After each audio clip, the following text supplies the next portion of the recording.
And It's alive! It's alive! A creature like that, how would it ever die? And this monster starts running right at me. Annihilated by nuclear bombs. Beast is not dead. I put 4 bullets into him. Oh, you're crazy. But I saw that monster too. All I want is for someone to believe me. Contaminated. Face. Horrible. Look like it would scare you to death. All right, let's get to work.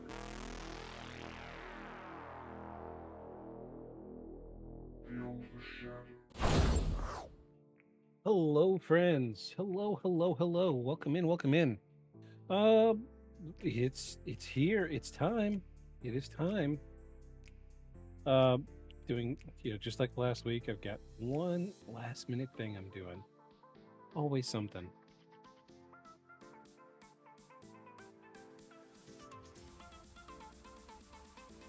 All right, cool.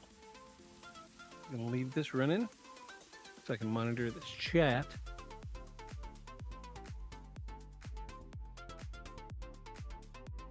And it's already messed up. Wow, awesome. What a start to my day. What a freaking start. Cool. Okay, now we're running.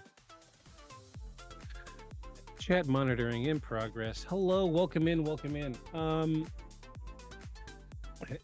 case you haven't noticed, it's just me again. That's okay. I hope y'all are all right with just me. As boring as I can be. We will do our best to make this evening as entertaining as possible.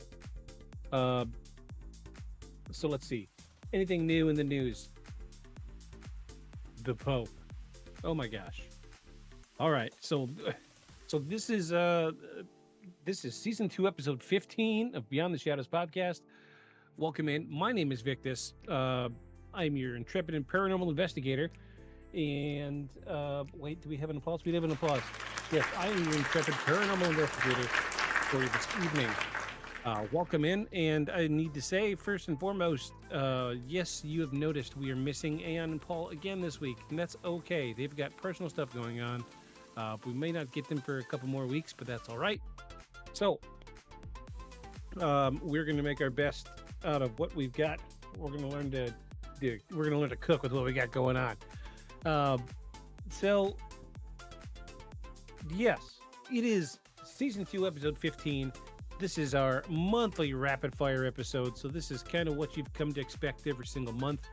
At this point, if you're still watching, you know what's going on. You know what's happening. We are doing rapid fire tonight. And so for those of you that don't know, rapid fire is our monthly escapade into social media and the likes. So what we're doing is we are going to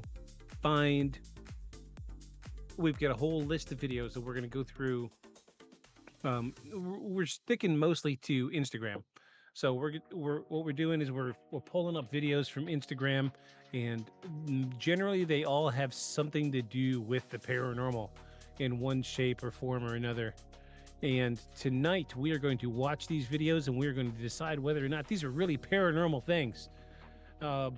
First, let's check the email. Let's see what we got. Bibbity, a bunch of spam. Looking at promotions, nothing. Let's delete all that. Social. Junk. We got a couple comments on last week's episode of the Third Man Syndrome. Kudos to y'all who are still commenting on the videos. I see last week we had Jeremiah was one of the first viewers and the first commenter on last week's episode. Kudos to you, sir. Crazy little episode, Third Man Syndrome. I've read extensively about the Third Man Syndrome. It is an absolute wild story. If you're listening now and you haven't watched or listened to the episode, go back and listen. Crazy little episode. It's something that, geez, I can't even begin to describe because it's such a wild story. But we turned it up. We turned it up, and we made a pretty good little episode out of it. It seemed to be getting pretty good traction. Last week we actually that episode was one of our better episodes, and it is just rolling through the charts for us. We'll say we've got speech chat running. We've got alert box fixed this week. Unfortunately, speech chat won't be coming through the podcast. We're still. I don't know if it updated or OBS updated, but OBS is having a heck of a time picking up speech chat. I don't know if it has something to do with updates or what have you. So we're still troubleshooting some of that stuff. It's just another day in paradise over here with my 1, 2, 3, 4, 5, 6, 7 screens currently running so I can manage this podcast. It is a lot of work, folks. If you think that podcasting is as easy as picking up a microphone and going, try streaming while you're doing it. So hello to everybody out there in Twitch. We are going to start here pretty quick, but first things first, if you're new to the channel, welcome in, and you will now know that this point of the episode, this is where we do what we call our little mini segment, What Shirt Are You Wearing Today? We've got a little jingle. Here we go.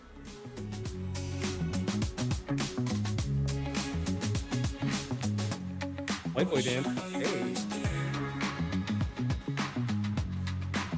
What shirt are you wearing today? So this is generally a lot more fun with more than one person. So Aeon and I started this segment beginning of season 2, and it's just kind of started. No, it's towards the end of season 1. We just started talking about it. Hey, what shirt are you wearing? What shirt are you wearing? So we decided to make this a little mini segment. So seeing how I'm by myself this week, I will bless you all with this wonderful, wonderful Adventure Time t-shirt that I'm wearing this evening. Adventure Time, come on, grab your friends. Yes. Everybody loves Adventure Time. If you're on this podcast and you're not a fan of Adventure Time, you don't know what you're missing. Adventure Time is incredible. So, we're gonna get into it. T-shirt time is over with. So this week, like I said, we are doing rapid fire. I think we have like 25, close to 30 videos to look at this evening. Most of these are cherry picked by me.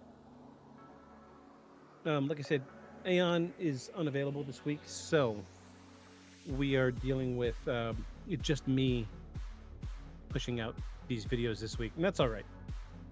Keep your hearts with Aeon and Paul. We'll let them know that we're thinking about them, and we all know we are. They will be back before you know it. It'll be like they never left.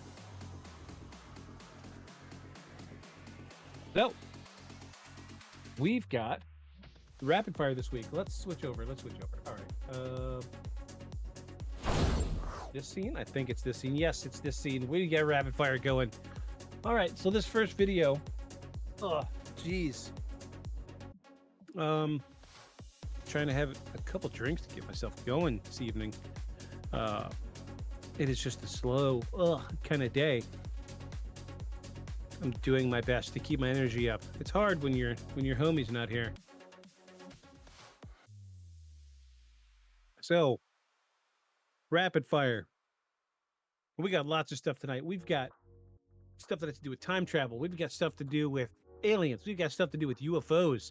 We've got plenty of conspiracy theories. Of course, if you know me and you know this podcast, you know my favorite conspiracy theory is the moon landing. We've got some stuff on there to show you. We've got, oh my gosh, we've got stuff about the Pope. Rest his soul. We've got stuff about the Pope coming tonight. We've got stuff about, oh my gosh, so many different little things going on. So we're gonna ride right into this storm and see what's happening. First things first. First video tonight is from Conspiracy Reel on Instagram,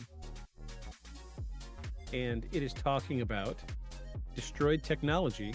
It says, the caption says, but why would you destroy technology unless it was never there in the first place? Here we go. I'd go to the moon in a nanosecond. The problem is we don't have the technology to do that anymore. We used to, but we destroyed that technology, and it's a painful process to build it back again. When you said that just now, Did it sound stupid to you? Kind of. I'd go to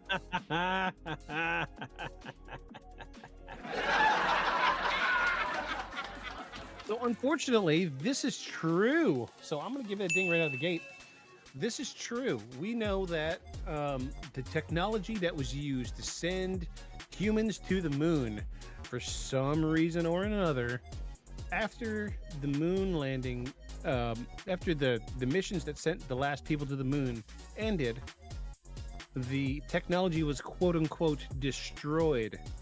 And this is NASA's official stance on the subject. They say that it was inadvertently destroyed, and we have no way to get this technology back. And that's why we haven't sent anybody to the moon. However, if we used a computer dumber than a pocket calculator to send people to the moon, how is it that today we cannot send people to the moon? I will rattle until I'm blue in the face of why we cannot send people to the moon. It is my moon landing is my favorite conspiracy.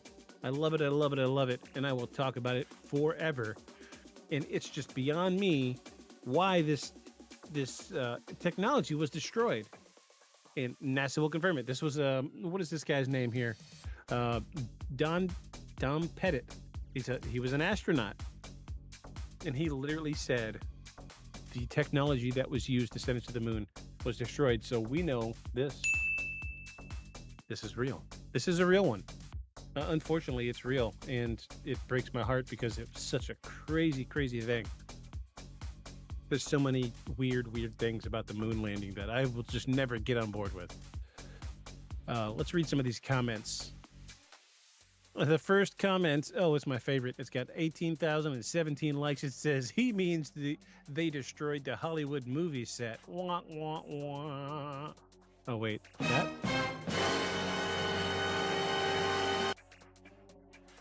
Next comment says, so in 1969, NASA was able to build a rocket, the technology to go to the moon. But in 2025, we cannot repeat it. Yeah, that sounds about right. Someone says, we live in the Truman Show. Great comment here. It says, we can't find 3 or 4 African-American female mathematicians to send us back to the moon. Hey, all right. All right. Don't stand in that. Kudos to those people. If you haven't seen that movie, oh goodness, what was that movie? Geez, that's talked about the Hidden Figures. That's it, Hidden Figures. If you haven't seen Hidden Figures, go and watch it. Phenomenal movie, great movie. The 60s were a sad time in American history. So much hate speech going around, especially with the civil rights movement and all that jazz. I'm glad we're through it. I've recently just reread the book 11/22/63. It's a Stephen King book where he finds a loophole to go back in time, and he decides to try to prevent the Kennedy assassination. And he lives all through the late 50s into the mid 60s back in time. And it's just incredible. He's living in the deep South near Texas with during this what essentially is the civil rights movement, and it's just wild.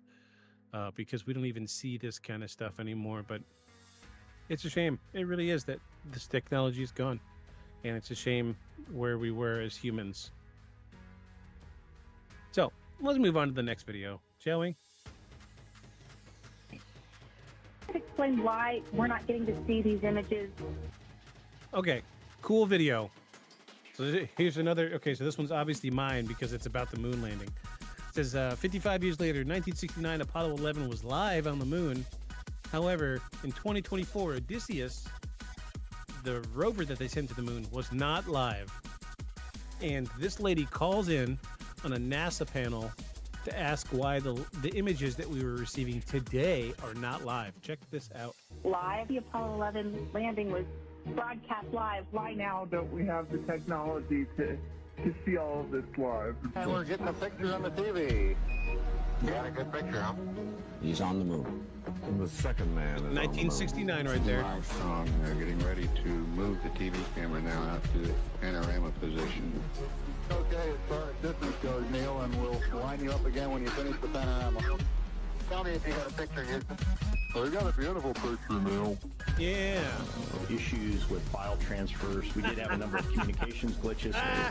We had either Listen forward to or these return clowns. link problems. Also, during coast in the zero gravity of environment of space, It's very difficult to transmit on the fly, as you will, and get that all the way back to Earth. struggle to get communications. Unfortunately, they're going to be in the darkness. They will not be sunlit, so we won't get very good video of them.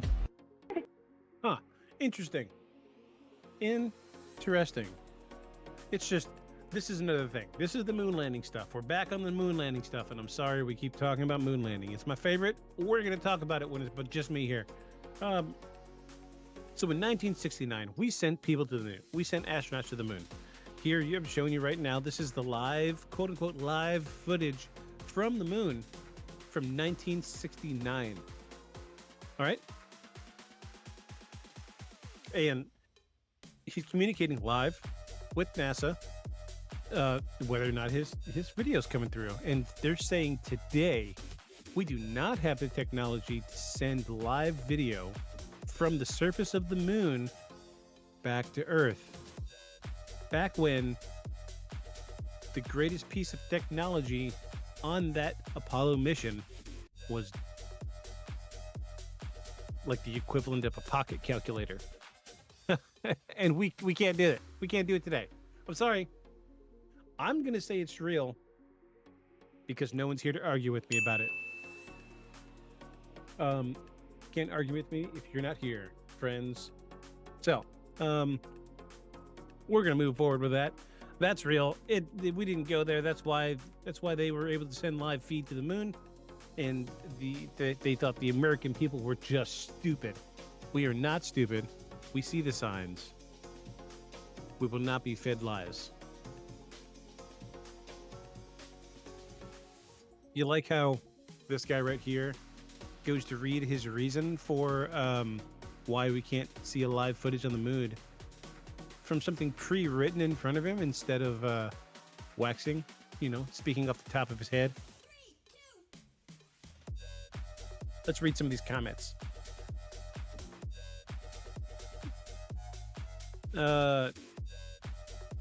Yep, first comment says, do not forget the technology has been lost, and then the laughing emoji. Yeah, that ties right in with the last video. Next comment says, how much more proof do people need that it's all lies? 33,093 likes on that. Oh my gosh. Harder to fool people now. That's why we didn't. Yeah, that's a great comment. Do people really believe you watched live footage of the moon landing? And one of my favorite comments, thank you. This lady says, we never went. Stanley Kubrick filmed the moon landing in a soundstage and he admitted it was all a hoax. There's a face-to-face interview with Stanley Kubrick where he talks about him filming the moon landing in a soundstage. Just saying. All right, we're moving on to the next one. We've already said that one was real. Let's go.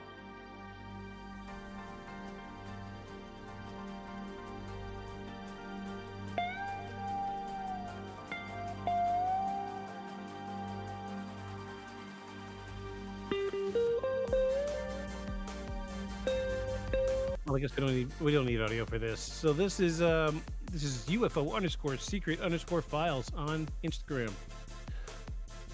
This is what is called the new Nazca mummy. So this is not a 100% new thing. So I think last month we talked about this a little bit. So this is one of many mummies that have been pulled up around the Nazca area, and it was buried in very traditional means, according to the Nazca people. And this is our third, I think it's our third mummy that we've pulled up. I would like to focus your attention, please, to the number of fingers and toes. 46 centimeters around the head. Interesting. We're going to wait till we get to this cool cross-section, or this next cross-section, CT scan. and you can very, very clearly see the number of toes and fingers it has. Boom, look at there. We've got 3 toes, clear as day. Very anatomically correct figure. 3 toes. Can't really see in the x-ray where the hands are because the way that it was mummified. The hands are folded in its lap, but the hands also have 3 fingers. So the prevailing conspiracy behind this is that people are saying this is an alien-human hybrid.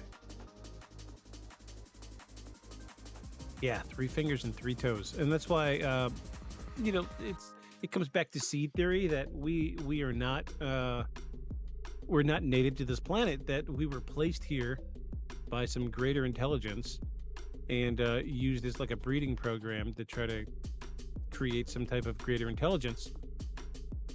And those will say that this is the skeleton of an early alien human hybrid. So let's read some of the comments. So lots of people talking about the fingers and toes here. One guy says he's dipped in cocaine.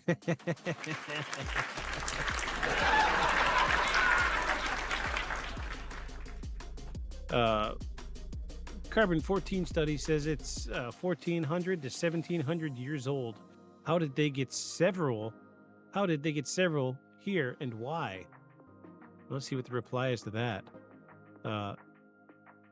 Nope, just somebody trying to be abusive here.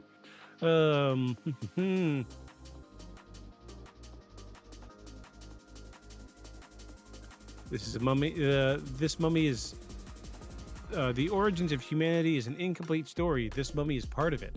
A short humanoid with a huge head is making sense to me. The next comment says, with all the magic, culture, superstitions, and rituals that Mexico has, I believe this is the answer to are we alone?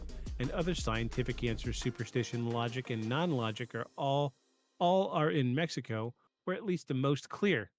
I've seen ghost rituals, heard stories, seen miracles with no explanation, but something we can't comprehend, call it magic. But all I'm saying is that there is more to the human experience than eating, sleeping, and breathing. Phenomenal comment. Let's see. This guy's got 7 replies. Guy says Nazca is in Peru. Somebody says it's the cliche of the magical Latino. According to the I don't know this word, prejudiced culture that doesn't even know where Nazca is located. Everything is real, my friend, from the gods of Egypt to the gods of the Sumerians to Catholicism and the Aztecs. Everyone and everything has a shard of truth. It's all magic, and it all exists. And surprisingly, we don't have any comments here that people are saying it's fake. Yeah, I'm cool with that. That was a good one. I'm going to say that one's real. Mostly because I just want it to be real. That's right. You heard me. All right, moving forward. What if I told you that we never landed on the moon in 1969? This isn't just speculation anymore. The evidence is overwhelming. Here are 5 undeniable facts that prove the Apollo moon landing was staged. And stick around because the last one might be the biggest cover-up in history. Number 1, the impossible computer. The Apollo guidance computer had 4 kilobytes of RAM and ran at 0.043 megahertz, weaker than a pocket calculator. And yet we're supposed to believe it handled precise moon landings, deep space navigation, and astronaut survival. Today, your smartphone is millions of times more powerful, and even now we still struggle to send humans beyond low Earth orbit. So how did NASA do it flawlessly in 1969? Number 2, the mysterious missing footage. NASA claims the original Apollo 11 footage, the greatest achievement in human history, was accidentally lost. Not just some of it, all of it. The detailed telemetry data, the original tapes, everything gone. How do you accidentally erase history unless there was nothing real to erase? Number 3, the odd reflection in an astronaut's helmet. In one of NASA's official moon landing photos, there's a strange reflection in an astronaut's visor. And it doesn't look like the sun the moon's surface, or another astronaut, it looks like a studio light. Why would there be a studio light on the moon? Unless they never left Earth. Number 4, the Van Allen radiation belt. What if I told you that we never landed on the moon? Well, it crapped itself. So great points. All of these are great points. My favorite is the last one. The studio light. So this is a thing that more and more people lately have been getting on board with, is the light. The fact that when you look at certain pictures taken on the moon, physically on the moon, that there is shadows that show different angles of light. And there's no way that that would work anywhere outside of a studio. So say there's a light behind the camera, all of the shadows are going to be directly behind me. However, in portions of the moon landing video, you would see shadows cast from an astronaut taking a photo, and then 6 feet in front of him, there would be a rock casting a shadow 90 degrees from the shadow of the astronaut. And there's just, I mean, even that picture right there, geez. Look at here. So, if you look in the reflection of that helmet, we've got right here, let me use my favorite tool here.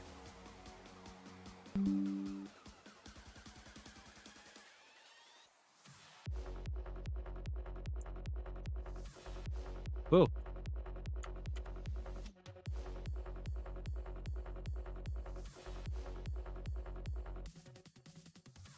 Need to slide this over so y'all can see it. So look here. This is the reflection of the helmet. So there, the circle shows the studio light. However, if you look here, we've got an astronaut. His shadow is pointing straight to the left here. Oh, nearly straight to the left. And whatever this is here is casting a shadow up instead of left. So I'm assuming, oh yeah, see, this is the other astronauts. Here's the legs, the arm, the head, the backpack. 2 astronauts that we're assuming is, I don't know, 10 feet away, 15 feet away from each other. 90-degree shadows to each other. It can't be done anywhere outside the studio. Yeah, it's true. This is they're trying to lie to you people. You've got to pay attention. So, since I'm the only one here, I'm going to go ahead and say this is true. Deal with it. Moving on to the next one. Here we go. This mummy is found in Peru. Her name is Maria. She may be a previously unknown species of human. She's carbon dated at 1,700 years old. Okay, so that one looks a little different from the other one. Let's go back. Yeah, that's totally different. It's another This mummy is found another in mummy. Peru. Her name is Maria. She may be a previously unknown species of human. Whoops. Oh my gosh, didn't mean to do that. This mummy is found in Peru. Her name. Okay, so this is baseforge.us on Instagram. Great guy. Dude's really knocking it out of the park. I would love to have this guy in the podcast. He's great. He is great. Her name is Maria. She may be a previously unknown species of human. She's carbon dated at 1,700 years old and confirmed authentic by the US, Russia, and Mexico. Initially, she was thought to be like my roommate, a Neanderthal or a Cro-Magnon, but she didn't have ears, she didn't have a kidney or a liver. But by far the weirdest thing is the 3 fingers and 3 toes. They're not missing, that's just what she had. She also has an elongated head, which was initially thought to be cranial deformation, but like the hundreds of Paracas skulls, they're 30% larger in volume than ours. They also lack cranial sutures that make it possible for babies to go through a birth canal. She also had larger eye sockets. Egyptian mummies and Peruvian mummies are way different. Peruvians tied the deceased in the fetal position and wrapped them in cloth, continually interacted with the mummies, cholpas were the burial sites, and they're huge, made out of megalithic blocks filled with more rocks. Clothing found in Peru depicts people with 3 fingers. They were called the harvesters. They were masters of agriculture. The supreme deity Viracocha is also depicted with 3 fingers. Viracocha is one way of depicting the god self icon found all over the ancient world. Maria was found in Nazca. Nazca is part of ancient Incan territory, and it's known for these crazy lines. These are miles long. Some go through mountain ranges. Some stop at the mountain and pick up after the range. There are also some with perfect geometry. Skulls like this have been found in 5 other places on Earth. There's way more, like their straight line fingerprints and crazy red hair, but enjoy that rabbit hole, which is exactly what esoteric Santa gives out for the... Okay, we're not going to listen to the rest of this, because he's going to ramble about his own stuff now. Anyway, there's a lot to unpack there. So we've got another Nazca mummy, elongated toes and fingers, elongated skull, no sutures on the skull, so every human has this. So what it is it's a flex point in the human skull, so that as a child you can be born through the birth canal, because the head of an infant squishes a little bit from being born. This skull did not have any. Geez, yeah, definitely a larger eye socket too. 3 fingers, 3 toes.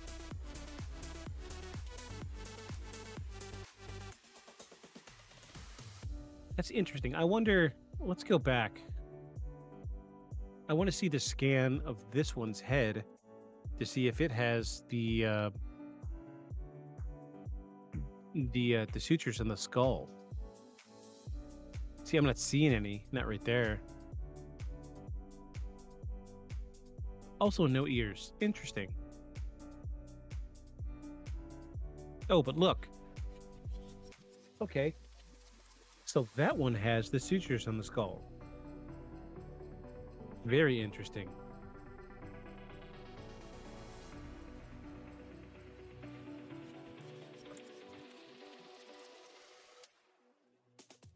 Cool. Cool. Going back to that. Yeah, that's a crazy little video. So, if you're not checking this guy out, it's BassForge. It's BASSFORGE.US on Instagram. Check this guy out. He's got tons and tons and tons of videos like this. If you happen to hit us up, BassForge, we will bring you on the podcast. We will interview you. Reach out. Emails all over the place. Find us. We will talk. Do whatever we got to do. Awesome video. Excellent information from this fella. So we're going to move forward. I know what this next one is, and this next one's a little wild. It is a little wild. I'm not going to lie.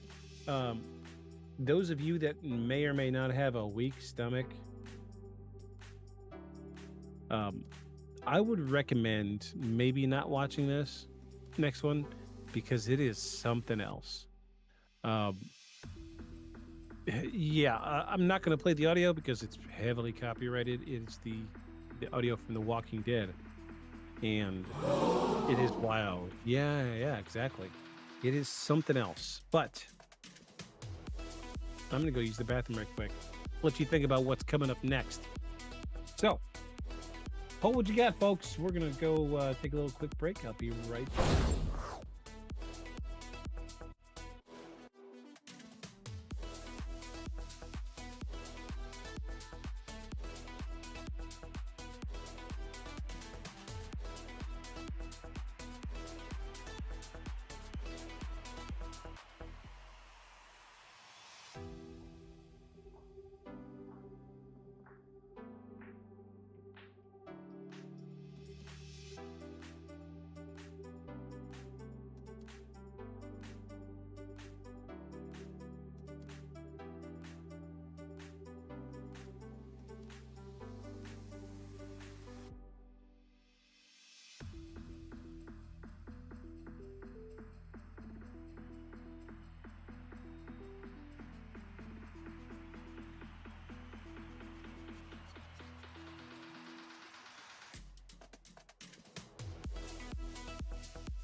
Oh my gosh, I'm back.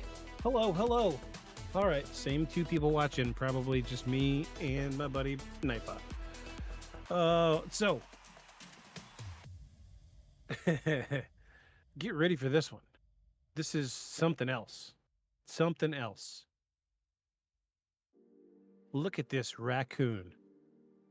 This raccoon is missing its 2 back feet and the front of his face. And he's still walking. Walking on his damn bones. I don't know how on earth this thing is alive. I'm sure, given the right circumstances, this could be possible. That thing is walking on his bones. Like, his feet are gone. His feet are freaking gone. And, oh my gosh, his nose is gone. His front paws look bad too. It makes me wonder if this is some type of advanced form of rabies. But he's being abnormally calm. Oh my gosh, his nose is gone. Half of his bottom jaw is gone. That is a wild little picture. Yeah, we're not gonna watch too much more of that. We don't want to get, we don't want to get shut off on that. But that's something else. Let me look it up and see what could cause that.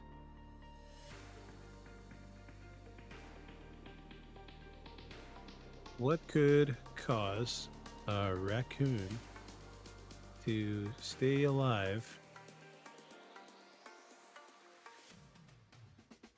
after losing its feet? A raccoon could potentially stay alive after losing its feet, although it would significantly impact its lifespan and quality of life. Here's why. Raccoons are naturally adaptable and resourceful. They can learn to move and forage using other body parts like their claws and front paws. Wild animals have a strong survival drive. Even with severe injuries, they often try to adapt and survive.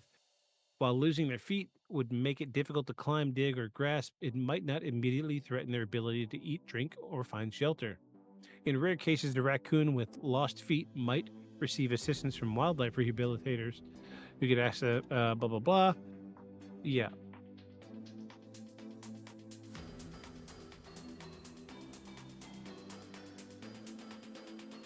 So I'm seeing an article from the city of St. Louis, Missouri, where distemper will cause raccoons to approach people. Yeah, one raccoon may lose its paw after being caught in a leg hold trap in Vancouver. Another has lost some teeth after trying to chew off the trap. Interesting. And here's a YouTube video of a very healthy raccoon with missing both rear legs. So, I mean, this is possible. This is a little weird. I'm not going to lie. I'm not sure what to think about this. I understand why they used the audio from The Walking Dead's opening theme. This is some zombie stuff, straight zombie stuff. It is wild. I need to send that to Aeon so he can take a look at it, because it is something else. I don't know what to do with that. That's just some wild stuff. Yeah, it's true. I'm not saying it's space aliens, right? But it goes without saying it's fucking space aliens. And oh my God! Yeah, that's something else. Moving forward. So this is Scary Encounter on Instagram. It says hiker captures a massive 9-foot-tall Bigfoot on camera in East Texas. Check this footage out, y'all. Crypto University here. This is one of the best pieces of footage that we've been able to get our hands on to show you guys. This is a legit Sasquatch that was recorded on a trail cam. And if you look closely, You can even see the gray on its beard. You can make out its nose and its facial features. Right now, it's just walking through the woods, throwing trees around. Check out that gray beard. You can see pieces of it right there, but you're gonna keep watching. You're gonna see most of his face. There he goes. Look at his nose. Oh, that's his face. I'd say this is easily a 8 through 9 footer. This was recorded in East Texas. This is a legit Sasquatch, you guys. Look how wide the shoulders are. Check him out. It was interesting that it seems... Okay, so I'm going to pause it when we get close to his face again. This kind of challenges our conventional thought about Bigfoots. Because when we think Bigfoot, we think of, what we saw in, was it the Zapruder film? Is that right? Or am I thinking Kennedy assassination again? The creek, the footage of the creek. We think of something that looks like he's in a ghillie suit, right? Check this guy out. So here's his nose. That's his mouth and his beard. So this is the face. So that means all of this is the hair. So this seems a little more realistic when we think about what a Bigfoot could be. Because we're thinking, put a human out in the woods without an ability to cut his own hair. Hair's gonna go everywhere, and it's gonna be messy because you can't comb it. Like my hair's nice and flat because I brush it all the time. I've got stuff that I put in my hair. This guy does not care. Vanity is not a thing when it comes to Bigfoot. Half of the shape we're seeing for the head is hair. He's got long hair, long bushy hair. And that's why this one is so interesting to me. I love this video because it just looks like he's got a, you know who he reminds me of?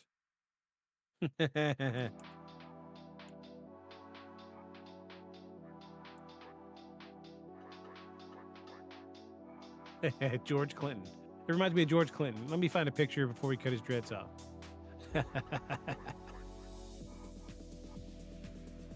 That picture right there. I hate to be that guy. I really do. Let me see. I can't move it around and bring it over to you guys. Yeah, that picture right there. I'm seeing George Clinton all the way because that guy just did not do much with his hair, other than make it crazy and stuff. So that's a huge pile of hair on top of this guy's head is what I'm getting at. It is wild. Yeah, it is absolutely wild. This is a great cryptid video. I do believe there's a first half of this video that they cropped off for the sake of this clip. But he goes through walking through this forest right here, and when he's going through, he's just shoving these trees aside. He does not care about these trees. Jeez. It is something wild. I'm gonna give it a ding. Yeah. Yeah, I'll give it an applause. That's a phenomenal video. Absolutely excellent video. Cool. Moving on to the next one. Here we go. So this is mind_awakening_X on Instagram. It says, if we hadn't recorded it, no one would have believed him. Oh, holy fucking shit, guys.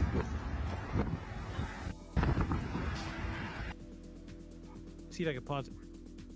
Oh. Okay. And he's moving. Oh gosh, it's moving. You can see its leg. Okay. I want this to be real. I really do. However, this could very easily be somebody just reacting to a lightning strike. And they just, AI can do some stuff. AI can do some stuff. There's some videos out there that, yeah, the first comment on this is so hard to believe when AI exists. Yeah, I agree with you. So I hate to be it. I hate to be what we're gonna say now. That's probably not real. Definitely AI. Yeah, lots and lots of comments about AI. And then a handful of comments about Jesus is coming. All right, we're going to move forward. That one's fake. Fakey fake. You know, Get ready. Get ready, folks. This is bring_it_home 2025 on Instagram. Awesome video. Check this mess out. who that is? Amy Winehouse. Do you know her? Well, I've done a post on her and talking about how poor little Amy, who passed away, became someone else. But you know what? When I did it, I didn't have my smoking gun. So yeah, while I already did this video and provided some pretty good visuals that they are the same person, well, it was before I started looking for my smoking guns. And this is where this video takes an amazing turn. I had one of my very own followers, a lovely lady named Shirley, reach out to me and say, Tyler, look what I found. And well, here's Amy Winehouse, and here's Lady Gaga. Interesting. I mean, does it get literally any more obvious than that? Come on. Come on. It's okay. You're gonna be all right. You'll be okay. If you still can't figure this out and you're having cognitive dissonance, I promise you, you'll be okay. It passes. That uncomfortable feeling that you're feeling, that your whole world is flipping inside out, it's okay. You'll be all right. And Shirley didn't want any credit for this. I just found it so cool that my investigative skills are contagious. So, oh, and of course all this is for entertainment purposes. I'm sure that's just a coincidence that they look so similar and have the same marks. And guys, it's not clones, for crying out loud. Entertainment only. You know? Yeah, it was a nice little wink at the end of that. All right, so let's do a due diligence here. Let's do it. He's saying that Amy Winehouse is Lady Gaga. When was Amy Winehouse born? September 14, 1983.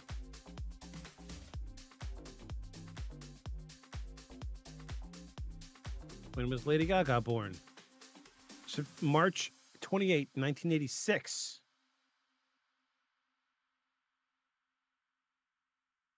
When did Lady Gaga release her first single?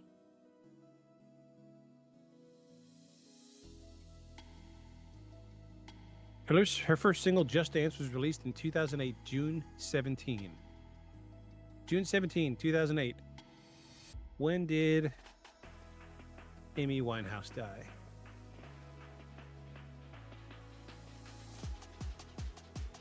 July 23, 2011. Okay, we're overlapping. So Lady Gaga's first single was 2008. And Amy Winehouse died in 2011. When did Amy Winehouse release her last song? September 14 of 2011. Okay. I want to believe this. I do. However, can she be two people at the same time?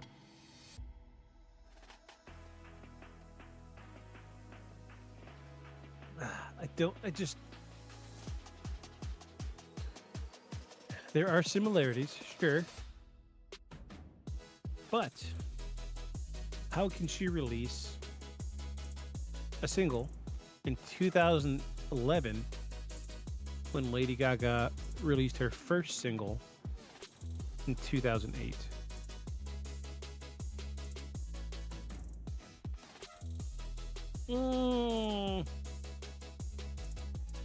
And those beauty marks just don't quite line up. I don't know. I mean, I guess if you really want to put some thought into it, she could have started her quote-unquote Lady Gaga persona a few years before her quote unquote death, and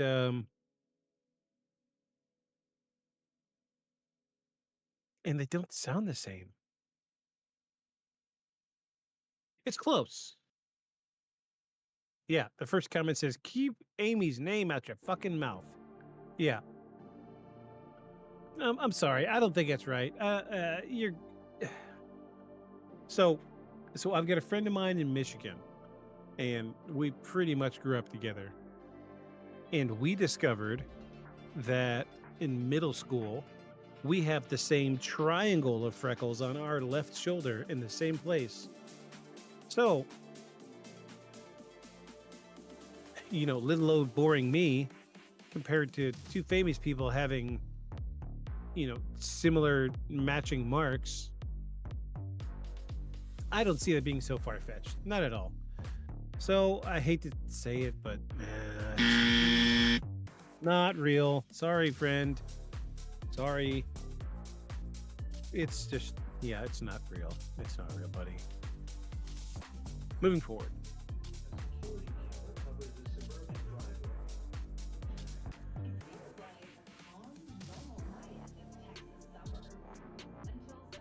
It's a little quiet. I'm sorry.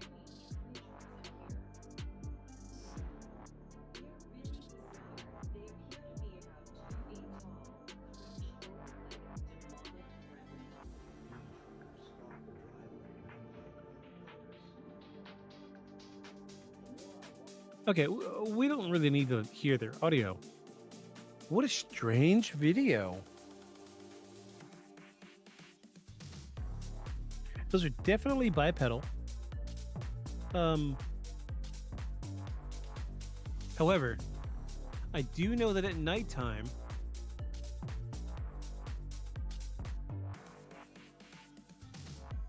security cameras can get a little zonky.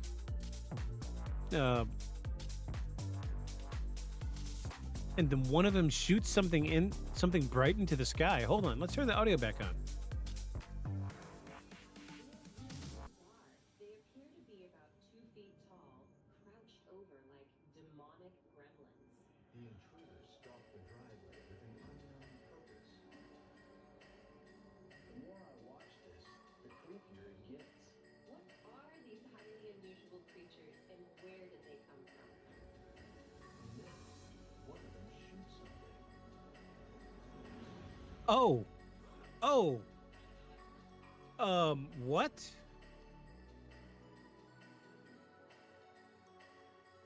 What? Freaking what? What was that? Okay. Okay, that I wasn't expecting. If you're listening on Spotify and you are not watching this, you need to pull up the video right now, because this is wild. Oh my gosh. Yeah, so they just look like two little bipedal creatures. Could be like birds walking around on the ground at night. But one of them shoots something with obvious white illumination into the sky. Oh, it leaves a trail and everything. Wow.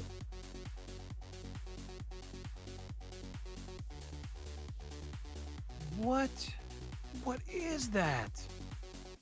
I have no idea what that is.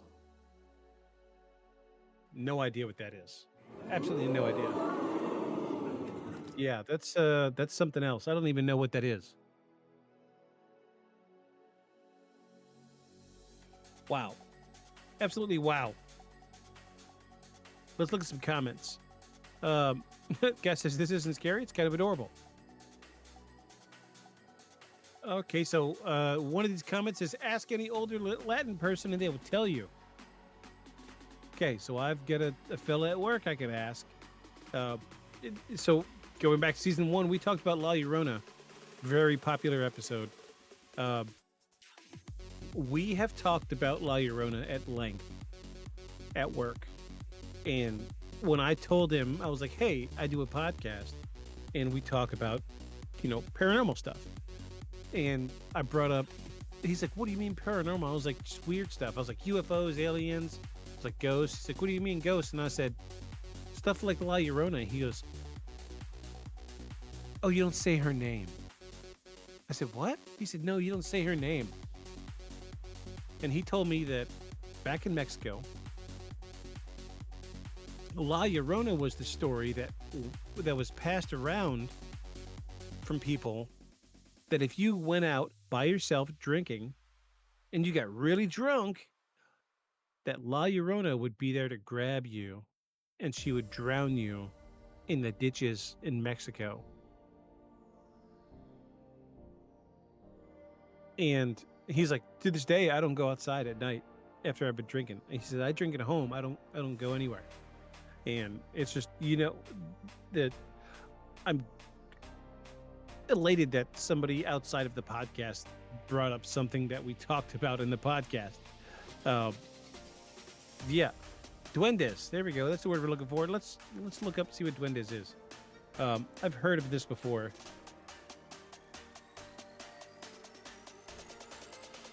In Hispanic folklore, duendes are mysterious gnome-like creatures, often depicted as small gnome-like beings living within the walls of homes, particularly in the bedrooms of children. They are known for their playful tricks, sometimes helping, sometimes malicious, and are often associated with lost objects or disorientation. I'm going to ask him about this tomorrow when I go to work.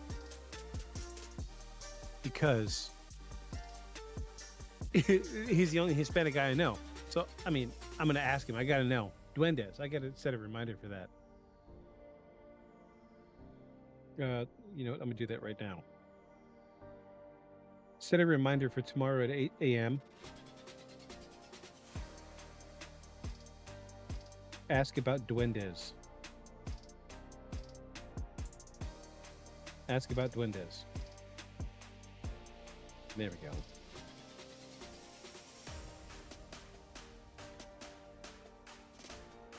Yeah.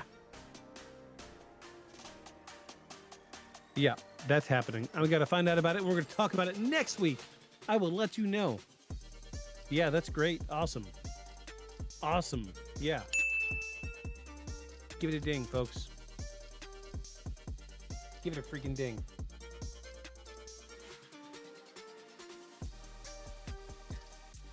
Cool. Let's move forward. I hear the train a coming. All right, we're going to mute that audio. This is Sasquatch Watch 1 on Instagram. It says the legend of moving trees, cryptid forests in motion. I cannot think for the life of me how somebody is doing this with a piece of equipment.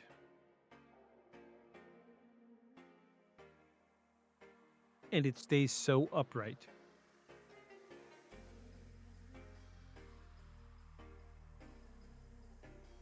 All right, let me read what they wrote here. It says, deep in the heart of folklore, there exists a chilling theory. Some trees are not as rooted as they seem. Across cultures, tales speak of sentient trees that shift under the cover of darkness, relocating ever so slightly when no one is watching. Some say these trees are guardians of the forest, moving to protect sacred lands. Others believe they are something far more sinister, ancient beings that walk the ends of myth. In the depths of South America, and the walking palm is said to move over time, the roots adapting and shifting towards sunlight. But what if larger, older trees can do the same, unseen by human eyes? From eerie eyewitness accounts to unexplained time-lapse footage, the phenomenon of moving trees has captivated believers and skeptics alike. Some researchers suggest these anomalies could be optical illusions, the result of shifting landscapes or slow-growing root systems. Yet deep in the wilderness, stories persist. Campers who awaken to find a tree closer than before. Hunters who swear a path had changed overnight. Could these be nature's cryptids hiding in plain sight? Watch the footage and decide for yourself.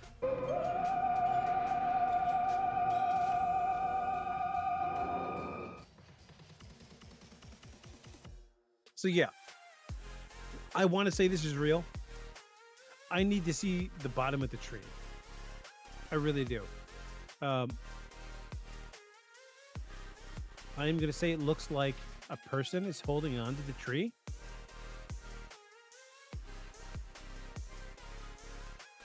catch it. Hold on. Right there. Is that not a person holding on? And if it is, that means these guys are just messing around. There is a type of logging piece of equipment that can grab a tree and hold it upright. However, I've never seen one grab a tree, hold it upright, and then move. Usually it's hold it upright and then they lay it down and then they cut it into sections. So this is kind of new to me. I want to believe this is true. I do. But I need to see what's on the other side of that guardrail. First comment says, a low-key a machine operator with skills. Yeah, that's probably what I'm thinking. This is what happened to my Christmas tree. Trees from HR Puff and stuff are real.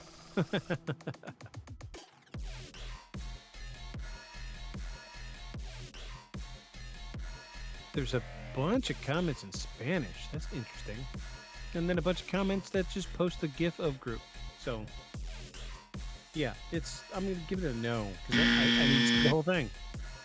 It's simple. I need to see the whole thing. In 2007, an event in the Metepec region of Mexico involving a hairless, tiny, and unusually looking creature found by farmer Marao Lopez in a rat trap ignited discussions about the existence of extraterrestrial life. Lopez initially experienced fear and shock upon seeing this creature, which resembled no known animal. In a panic, he tried to kill it and threw it into water, but the creature survived for hours.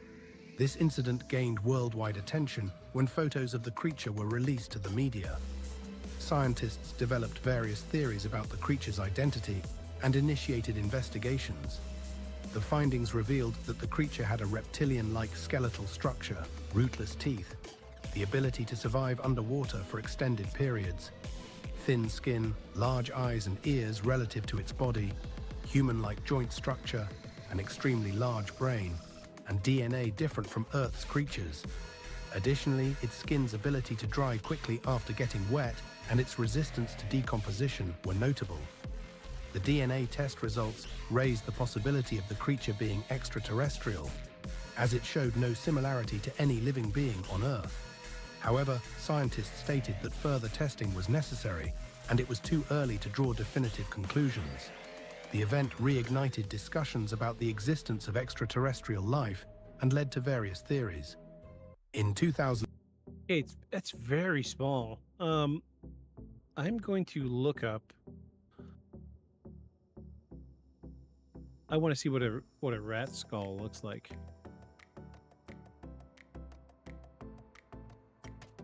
Nope, it's not a rat.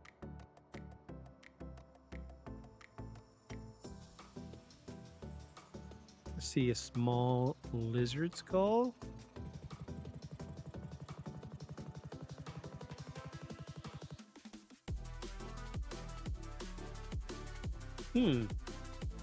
Yeah, I'm not seeing... I'm looking at a bunch of images of lizard skulls. I'm not seeing anything that looks remotely close to that.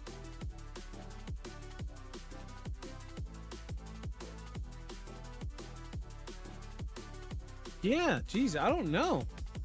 I really don't know. I have no clue.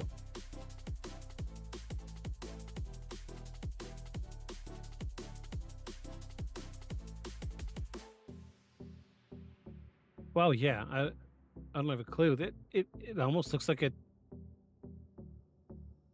small monkey, but its face isn't quite right.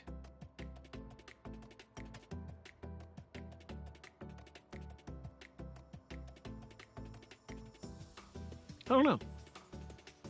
I want you to think about that while I go and use the bathroom again, because I'm drinking so many liquids. I'm sorry. I will be right back.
All right, I've returned, and I have an idea. I'm going to take a picture of its skull with Google Lens and see if we can't identify this thing. Geez, that's it with skin on it still. It's missing a hand. Let me try that one with Google Lens, see what happens.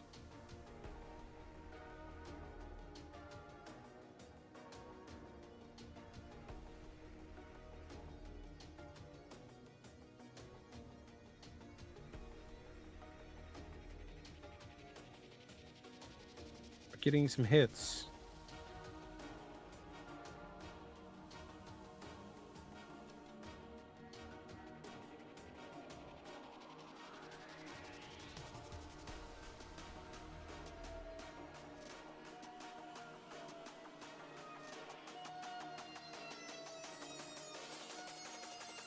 This is found by a group of Mexican farmers in May of 2007. The creature is rather small, about the size of a small cat or a large rabbit, has smooth, whitish gray skin with a large head. For its size, the creature appears to be quadrupedal, with dexterous front paws and a long tail. It had two forward-facing eyes, giving it stereoscopic vision and likely indicated it has predatory habits. Its head resembles that of well-known gray aliens or the New Louisiana swamp monster, suggesting a possible connection. However, we are able to rule out gray aliens because the creature is small and surely wouldn't leave one of its young in that situation. They set up traps to feed the owner's birds and snakes around. Found the small alien-like creature alive, but caught in a rat trap. 4 people who worked at the ranch, including the owner, claimed to have seen the creature alive in the trap. Apparently got so scared that it might escape, they decided to kill it. Shortly after the story became public, the ranch owner died in a car fire, which many believe was caused by aliens seeking revenge. Jeez. Yeah, there's a whole ass article here. During the lie detector test, he stated that he actually made up the creature himself. The lie detector confirmed he was telling the truth. No! Yeah. That's the way that cookie crumbles. Ah, jeez. A little bit of research is all it takes, folks. I was so freaking... Yeah. Yeah, I was really expecting that one to be real. I really was. Oh, I felt good about that. Jeez. Dang it. All right, moving forward. Here we go. Discovered deep in the Kosovo Mountains, this mysterious artifact has stumped scientists. It is a large round stone, but integrated within it, there appears to be an electromagnetic coil. The wires are made of copper, and are part of the stone itself, as if the copper and stone were fused together into a single object. There are also a series of convex bands, carved into the stone, acting as an insulator. In the reverse side, 4 symmetrically engraved circles. When the artifact underwent testing, it was discovered to be 20,000 years old, and scientists are still stumped by the strange object. Discovered deep in the Kosovo Mountains, this mysterious artifact has stumped scientists. All right, we need to hear all that again. This object was reportedly found in the Shar Plana mountain range by researcher Ismet Smiley. Excuse me. According to their accounts, the artifact is a stone with a copper coil infused in it, resembling the structure of a modern electrical transformer. Excuse me. The coil is said to be integrated into the stone as if the rock had been melted around the stone, or melted around the coil. Additionally, the stone allegedly contains an insulator and 4 symmetrically placed openings, which some interpret as potential connections for wires, suggesting it could have functioned as a primitive energy device. However, it is important to note that these claims are not supported by peer-reviewed scientific evidence. The artifact's discovery and analysis have not been documented in reputable archaeological journals. And the descriptions of its features are based on limited and unverified reports.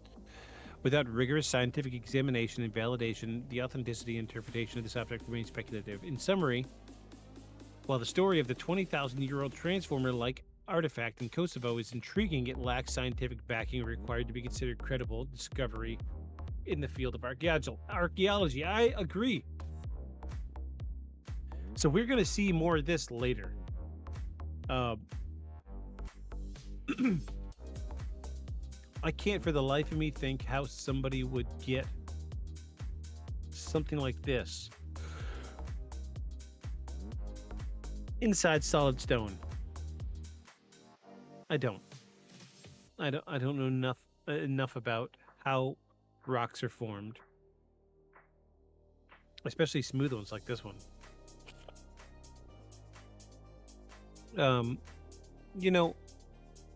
Geez. I don't see any corrosion, especially for being copper. My initial thought was maybe something like mineral deposits in a cave could do something like this, but you would get heavy corrosion on that copper. That copper is very well preserved. 20,000 years old, you should be seeing some green corrosion on that. You would think. So, I reluctantly give it this. Not true. Probably not real. Let's look at some comments. It says, crazy. They must have had a threader back then to make sure the threads of those holes for the bolt screws inside it. Guy says, looks like an amplifier. I wonder how much stuff they hide from us.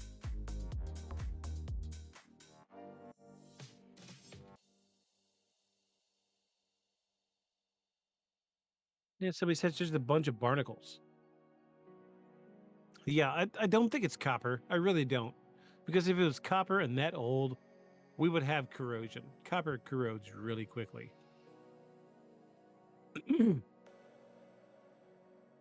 Yeah, I guess it's fake. Stone objects are easy to fake. All you got to do is find an area with rich mineral deposits and go into the caves there. Yeah, that's what I'm thinking. However, we're coming back to the corrosion thing. So in order to get mineral deposits on copper, they would have to be flowing water. And we would definitely get corrosion then, so I don't know, hard to say. I'm definitely going to say no.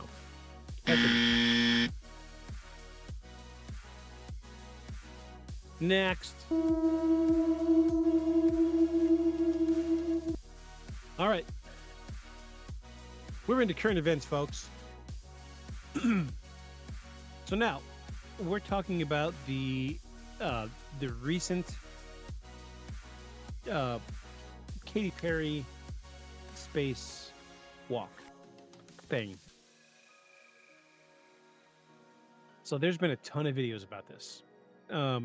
These are the ones that I find most believable.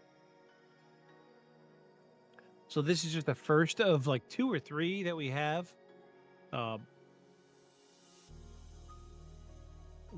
So the consensus here is that Katy Perry and these folks did not go into space, that they used AI to create the video.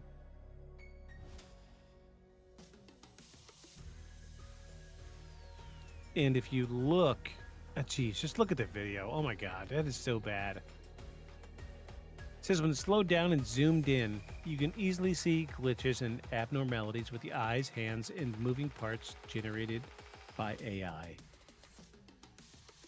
It says Katy Petty. All right, so watch this video here. They're going to zoom in on her face, go frame by frame.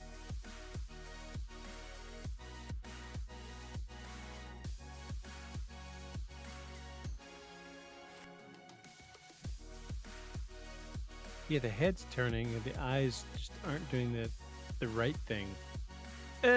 Look at that. Come on. That eye is not even in the right place. Oh, jeez. This is so fake. So fake. Oh, my God.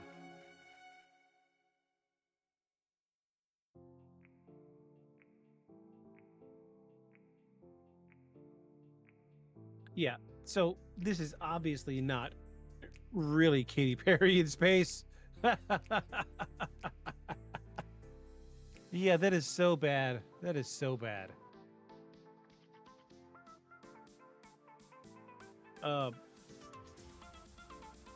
Yeah, that's so. There's even more things that people are talking about, that they go up into space and they're holding these trinkets, like odd trinkets.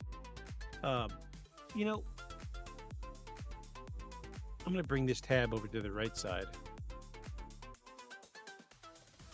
Yeah. Let me see if I can do this with this other tab open. Yeah, while you do that, I'm going to look and see if I can find Katy Perry space video.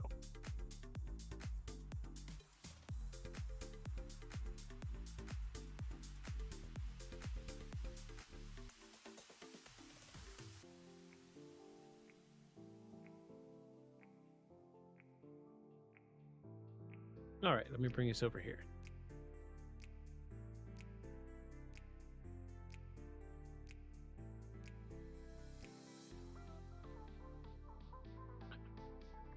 So the question people are bringing up is, why are they holding these little trinkets?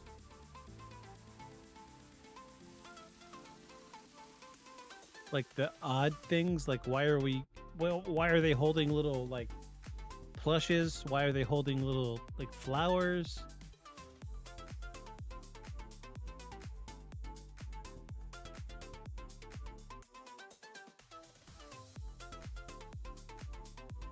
Bahamas. Okay. Like, why? Why is she holding that little butterfly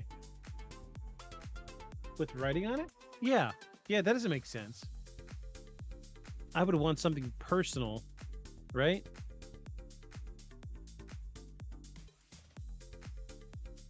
That's just me. I don't know. This is Google Pixel 9a with Gemini. It's free. Yeah, we don't care about your ad. We don't care. Sorry, I can't afford to get rid of ads, folks.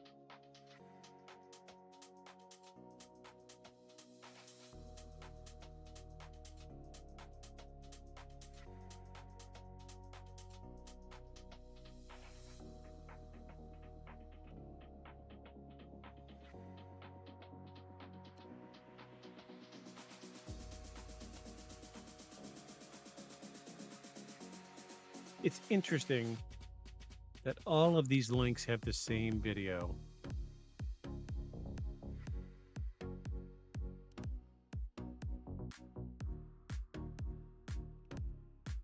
Like, what is that? What are we doing? Why are we showing this butterfly with writing on it? What is this? Why is this?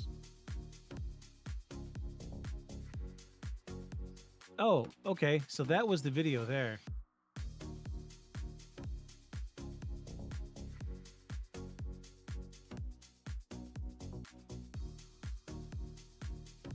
This is where the bad eye is.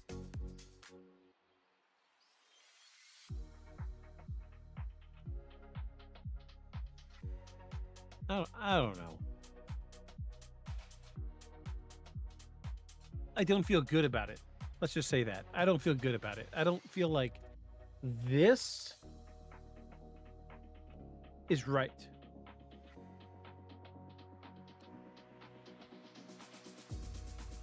Yeah. Yeah, it's gonna give it a ding, but we're gonna say they're wrong. That is bad. That is bad. Okay, and that's my story, and I'm sticking to it. We're gonna see, I think, one more outside that video tonight. Yeah, that is so bad. That is so bad.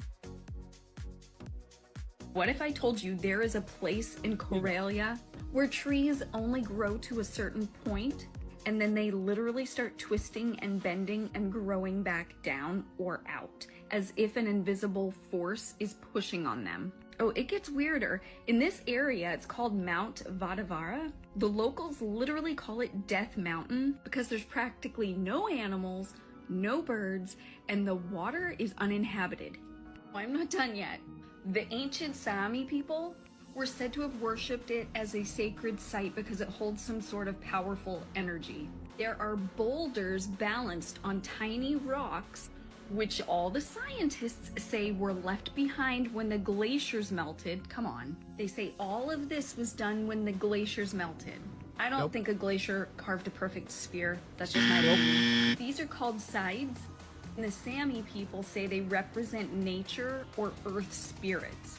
Now, some people think that there's something to do with ancient aliens in this area. I truly believe there was some sort of ancient civilization there. There is this that is carved like a well, and there's one identical to it in Bulgaria, but no one has taken the time to study this well and even see how deep it goes, so the depth is completely unknown to this day.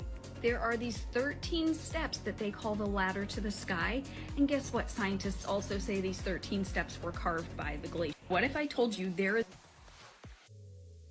All right. So glaciers carving things is an easy explanation for scientists. If you remember, not last week, the week before, we talked about the Nazca lines. And the Nazca lines, they said the official scientific explanation for the Nazca lines is that those are lines left by glaciers moving over the Nazca Plain. And I don't think I need to explain to everybody why that's not true. Unless they're pushing a 1.5 mile wide boulder in perfectly straight lines, making perfect geometric patterns, it's not going to happen. Not going to happen. Like, watching this video, seeing this lady talk about these, this is DaxLove13 on Instagram. Watching her talk about these boulders, I don't see how this could happen naturally. However, I could see maybe some younger Neolithic people being like, "Oh gosh, look, this boulder is teetering. It's sitting on a rock. Let's see if we can fit another one under it." And then they do another, and then another, and then we got 4 rocks underneath this boulder. Oh, look, it's sitting up underneath it. No, 2 or 3 of them standing on top of it, rocking it back and forth until they were able to get it moving. Republic of Karelia. I don't even know what that is. Let me look it up. Republic of Karelia. Where are you? It's in Russia. It's right next to Finland. Yeah, that's weird. But I'm not going to say glaciers. Not at all. No way. Kudos to you. That was a good one. I'm going to say it's real. I think it's a ding. That's a ding. That's a good one. The Soviets said, we heard Armstrong in Apollo 11 say, these babies are huge. They're huge. They're warning us off. They're on the edge of the crater. No, these guys don't even remember what they did up there. They've done interviews with these astronauts. And when you ask them, you know, so what did you do on such and such a day? They basically rehearse a mission log. We did this, and then we went, no. I mean, how did you feel? Like when you were standing on the edge of that, and then they freeze up. They start to look ill. So like you're saying in that press conference, right? They don't look like national heroes coming back from having been the first men on the moon. And they're hostages. Yeah. They look like they've had the scared out of them, or, you know, yeah. I think that these people saw some terrifying things up there. And that's also what Soviet intelligence thought back during the Cold War.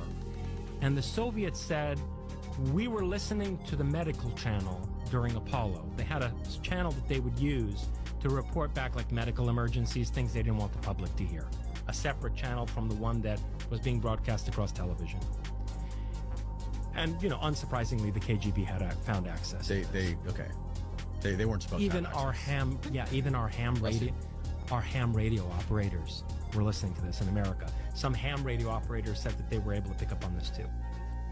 And there's this whole conversation on the medical channel about how the Apollo 11 astronauts were effectively assaulted and scared off by huge spacecraft on the moon. The Soviets said. Interesting. So I don't have any information to corroborate this. However, I want to believe it's true. But as we know, I don't think we really went to the moon. Geez, yeah, let's look at some of the comments. How are they spooked on the moon if the whole mission was faked? In the next comment says, I don't believe they went to the moon. Had the moon landing been fictitious, the Soviet Union would have undoubtedly voiced their skepticism. However, their silence speaks volumes. The only individuals disputing this historic evidence are a fringe group of delusional flat earthers and desperate collection of self-proclaimed truth seekers lacking in discernment. Excuse me. Wow, this guy's got a bunch of comments, replies to that. Geez, yeah, this guy just stirred up the pot with that comment. A lot of people just saying we never went to the moon. It never happened. Yeah, it's a lot of these comments are just like we didn't go to the moon. And I agree with them. We didn't go. We did not go. I'm going to say this is false. Because we did not go to the moon, so they could not have seen anything on the moon. All right. So, for those of you who listen to the podcast, but you watch the news regularly, I want you to pay attention to this. Because if you think that that your local news channel is giving you sound, solid information, watch this. Media. Some members of the media. Some members of the media. Some members of the media use their platforms to push their own personal bias. To push their own personal bias and agenda to control exactly what people think. This is extremely dangerous to our democracy. Unfortunately, some members of the media. Some members of the media. Some members of the media. Some members of the media use their platforms to push their own personal bias. To push their own personal bias and agenda to control exactly what people think. This is extremely dangerous to our democracy. Unfortunately, some members of the media. Yeah. Think about that how you will. I don't know if you trust your local news station to give you the right information, but just remember, videos like this exist. All right? Why don't you listen to it one more time? Unfortunately, some members of the media. Some members of the media. Some members of the media. Some members of the media use their platforms to push their own personal bias. To push their own personal bias and agenda to control exactly what people think. This is extremely dangerous to our democracy. Extremely dangerous to our democracy. I'm just saying, don't believe what mass-produced media is telling you. Do not believe it.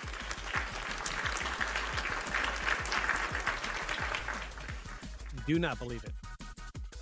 They're feeding you lies.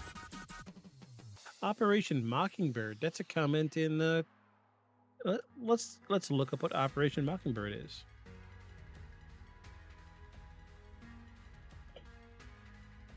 Operation Mockingbird is an alleged large-scale program of the United States Central Intelligence Agency that began in the early years of the Cold War and attempted to manipulate domestic American news media organizations for propaganda purposes. Ooh-wee! Yeah. It sounds like Operation Mockingbird to me. Moving forward, I'm going to say that's real, by the way, because we have like 100 different news channels on this video. Wouldn't it be crazy if cave dwellers were snatching Americans from national parks? There are over 1,600 Americans missing via mysterious circumstances who disappeared in national parks. If you look at the map above, all the colored dots, those are the missing people. If you look at the map below, that's the underground cave systems in America. Oftentimes, these people will disappear, like, basically while they're standing right beside their family, like young boys go behind a bush, they're gone. So many cases of this. Search dogs will come to abrupt halts, like at the foot of a cliff and stuff when they're searching for these people. And in the rare instances that they're found, it's often an impossible distance away from where they went missing in like strange places that make no sense. It seems impossible. Former police officer David Pelias has done multiple stories on this and projects. Check it out for a weekend rabbit hole. And let me know in the comments, is this underground cave people or Bigfoot? Awesome video. So this ties into season 1. So in season 1, we had a weird week where it was like something with the research didn't line up right.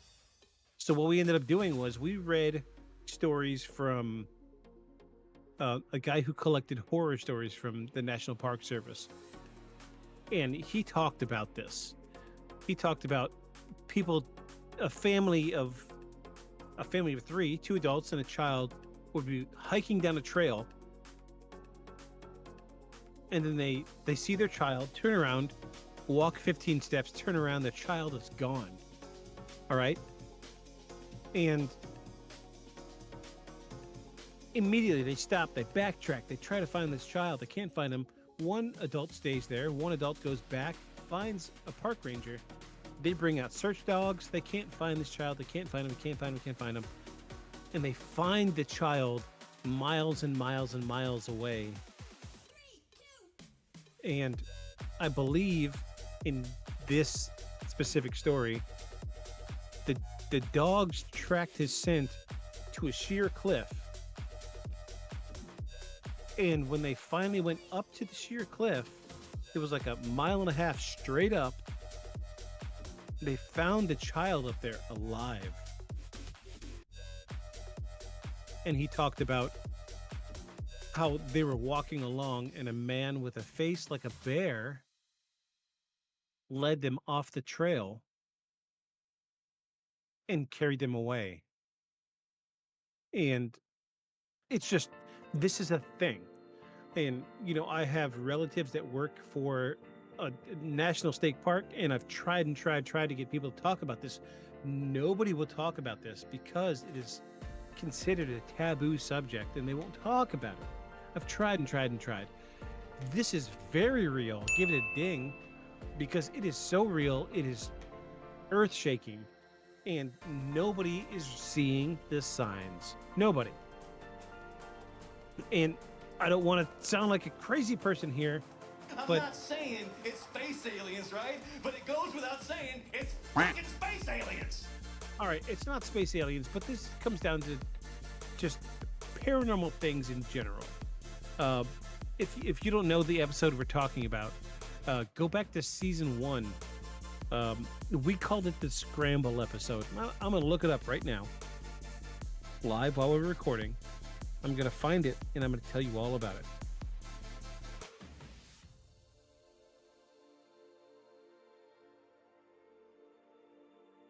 All right, scrolling.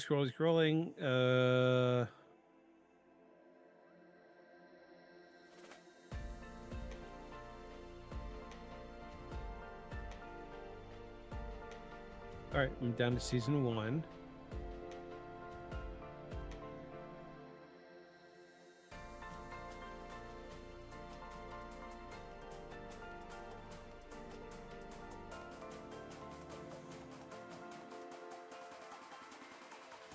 What? Where is it? Hold on. All right. Episode 1.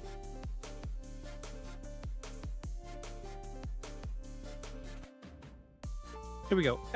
Season 1, episode 6. It's called Mysteries in the Woods, the Scramble episode, volume 1. Go back and listen to it. If this tickles your pickle, go back and listen. Season 1, episode 6. We talk about this at length. This is a real thing, and this really freaking happens. Folks, don't turn a blind eye. This is really happening. Go listen. I promise you, you will not be disappointed.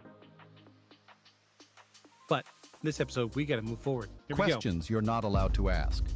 Why did the owner of the World Trade Center get maximum insurance against terrorist attacks 6 weeks prior to September 11th?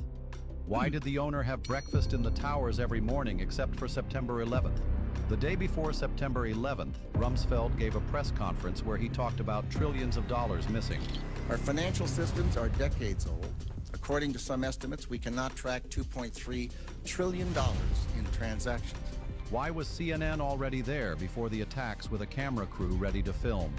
Why was there an unidentified group of short cells purchased against airline companies right before the attacks? Why was every passenger incinerated in the explosion? But the terrorist passport somehow survived. Why was a report published a year before 9/11 by George W. Bush's administration saying they needed to aggressively expand military power worldwide, but they need a catalyzing Pearl Harbor level event in order to gain public support? Questions you're not allowed to ask. Why did the owner of... I'm not going to confirm or deny this. I'm going to give it this sound. And I'm going to let you make up your own mind about that one. And we're moving forward. The Bible does not say that God created man in the Garden of Eden. It says the gods created man and put him into the garden. And when they left the garden, they left and found people out there. It says so in the Bible. All around the garden were people. And when Adam and Eve were told, had two sons, Cain and Abel, when Cain kills his brother Abel, God says you have to leave out of this protected area. Cain says to God in the scriptures, do not send me out there because anyone finding me out there is going to kill me. God says, no, I'm not going to let them kill you. I'll put a mark on you. Now God believes there's somebody out there. The point is that there must have been people out already there, but not as highly developed and not highly evolved. It would be reasonable if you took a caveman or a Neanderthal race of people and took two out and then through some sort of a high technology genetically change them and evolve them quickly and then send you back out into a Neanderthal civilization. Now you're going to be totally different and they're going to remember that you left and now you come back different. It all smacks of something else that's in the Bible that we haven't been told. The Bible. I say again, I'm not going to confirm nor deny this one. I'm going to give it this. And we're going to move forward. Think about that. All right. So this says, guess what was inside the capsule when it touched down before they cut the cameras for 10 minutes to remove all the mannequins and usher in the Astro hose. This is a picture from the live feed taken of the SpaceX pod that Katy Perry was in when it landed. What does that look like to you?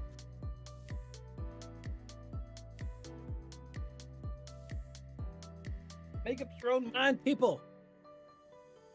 Make up your own mind. Make up your own mind. You've got blinders on. Open your eyes, people. Open your eyes. Open your eyes. That's right. Open your eyes. Open them. Because you're being sold lies. Lies, lies, lies. I'm going to say it's true. Something is not adding up and somebody is lying. So after watching the live video of the Blue Origin landing, I saw with my own eyes somebody open the capsule from the inside, and as soon as the door cracked open, this woman standing next to Jeff Bezos rushed over the capsule and was clearly panicking. But this is where it gets even more worser. Not only did they try to play it off like nothing happened, Jeff Bezos decided to go over to the door with a comically large key in hand, acting like he's unlocking something after we've already seen the door open. Also, Jeff could not catch a break as earlier in the stream he fell running over to the door. Not only is that door supposed to be shut and pressurized, and this is all leading people to wonder how the hell did they open it from the inside. And this is where it gets even more insaner. And remember, their journey to space was 11 minutes in total. And when they came back down to Earth, they acted like they had been trapped in space for years, kissing the ground. And now in their interviews, it seems like they're all just poor shaming us, basically implying that we're only jealous because we weren't able to go. Like, get fucking real, lady. If you saw their landing, it was extremely impactful. While they were wearing no helmets, skin-tight suits with perfect hair. Now there's the fake hand allegations, and something seems off. You think that this was real? Something is not adding up. All right. Something isn't adding up. I'm not going to tell you what I believe. I want you to go and look at these videos for yourself. Look at them frame by frame. Look at them. Really look at them. And decide for yourself whether they are feeding us lies or not. Feeding us lies. They are feeding us lies.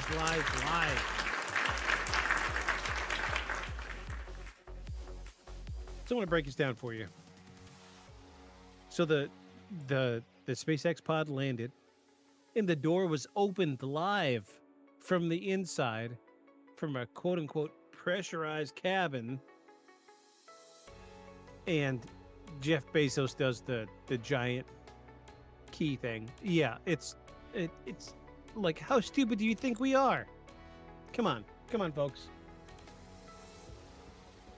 Comment something. Let me know I'm not crazy. Somebody out there's got to see this stuff, right? Am I the only one? Why is it that all this super impactful stuff happens when I'm by myself? Ugh. All right. Going forward. I'm sorry. Going forward. So this is a video. It says if this is a dead tree, then what is that? So this is interesting, folks. This hails to the belief that giant plateaus across the world are really petrified tree stumps.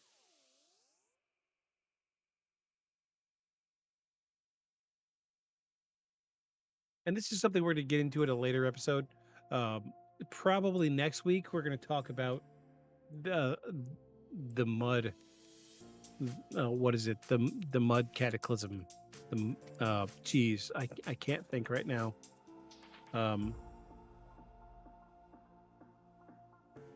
Hold on, let me pull it up. I'll tell you what it's called.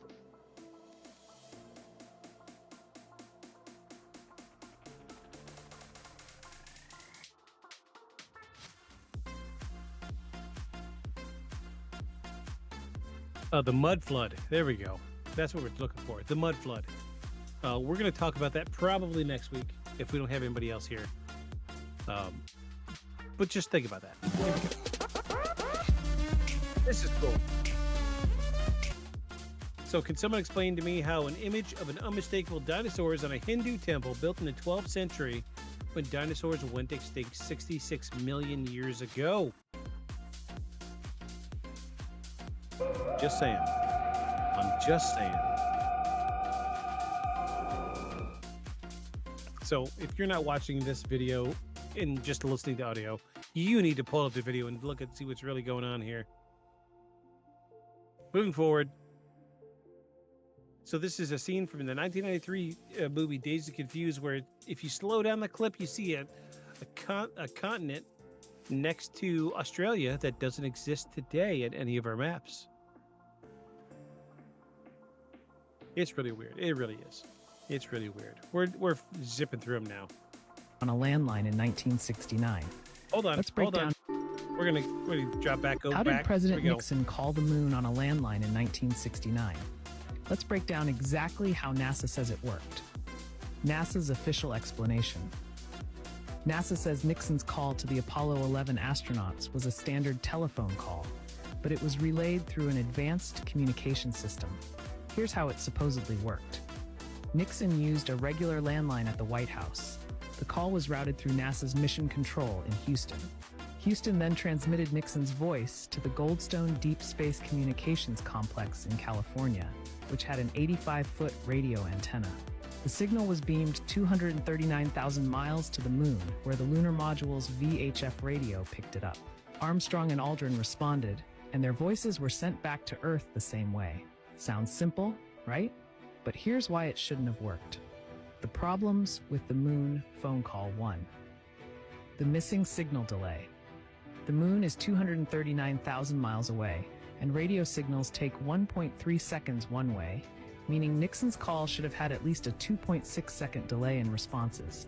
Yet, in the broadcast, Armstrong and Aldrin respond instantly, faster than even 1960s transatlantic calls. Even if Mission Control relayed the call instantly, you'd still hear the delay in the astronauts' responses, but there's barely any. 2. The weak lunar transmitter. The lunar module's radio had only 12 watts of power, about the strength of a household Wi-Fi router. Transmitting a clear, two-way conversation across 239,000 miles with such low power? Highly unlikely. NASA's Deep Space Network needed massive radio dishes just to pick up Apollo signals, yet Nixon's voice came through crystal clear? 3. Earth's 1969 communication limitations. Long-distance calls in 1969 were unreliable. They had static, dropouts, and delays even across the U.S. Transatlantic calls required undersea cables or early satellites, which still had long pauses and interference. But somehow, Nixon's call to space, and even greater distance, worked perfectly with no issues. Before, radio interference and ionosphere distortion signals from the moon had to pass through Earth's ionosphere, which causes distortion and signal loss. But Nixon's call had no static or interference. Solar radiation and cosmic noise should have affected the transmission, yet the audio is flawless. Number 5. A perfect two-way conversation. The Apollo system supposedly allowed full duplex communication, meaning both parties could talk at the same time, like a modern cell phone. But even military radios in 1969 often used push-to-talk half-duplex, meaning only one person could speak at a time. Somehow, Nixon's call functioned like a perfect two-way conversation, despite the extreme distance and limitations of 1960s tech. So, could Nixon really have called them? How did President Nixon... Open your eyes, people. Open them. Open them. All right, we're going to do one more, and then we're going to wrap it up for the night. We're going to wrap it up. One more. Here we go.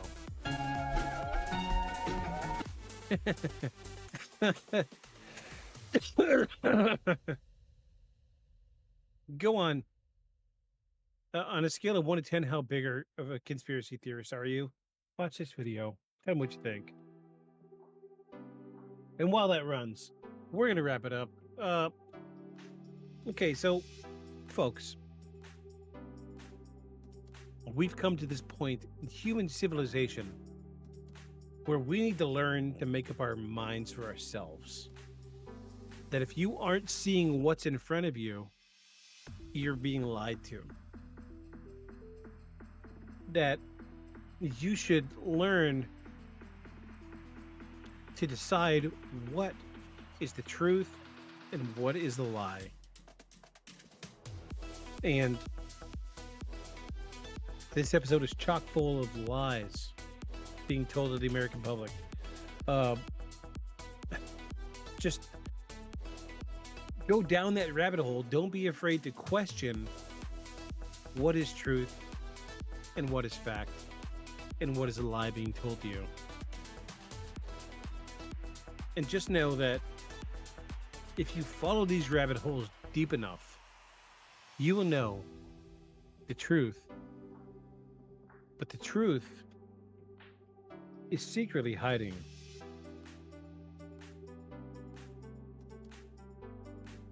beyond the shadows. Good night, everybody.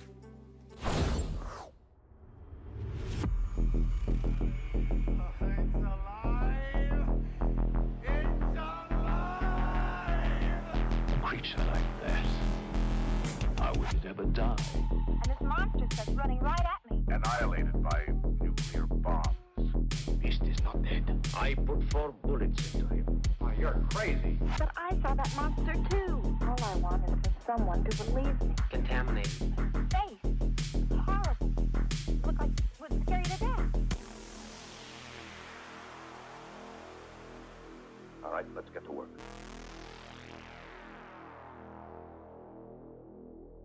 Beyond the shadows.